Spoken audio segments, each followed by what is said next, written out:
घ्यायचा आहे।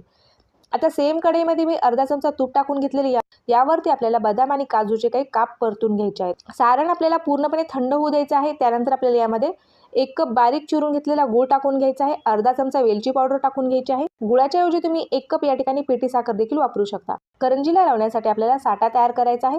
वाटीमध्ये मी 2 चमचे तूप टाकलेले आहे, 2 चमचे आपल्याला यामध्ये कॉर्नफ्लॉवर टाकून घ्यायचं आहे आणि 2 चमचे आपण यामध्ये मैदा टाकून घेतलेला आहे आणि तुपामध्ये आपल्याला हे छान असं फेटून घ्यायचं आहे। पीठ आपले छान मुरलेलं आहे। हाताने परत एकदा आपण याला छान असं मळून घेतलेलं आहे। आता या पिठाचे आपल्याला 5 ते 6 गोळे तयार करून घ्यायचे।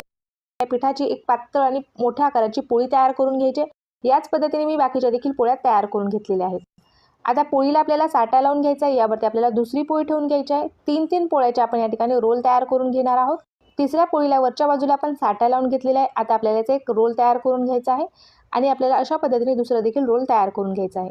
रोल आपल्याला मध्यभागी कट करून घ्यायचा आहे। 1-1 इंचावरती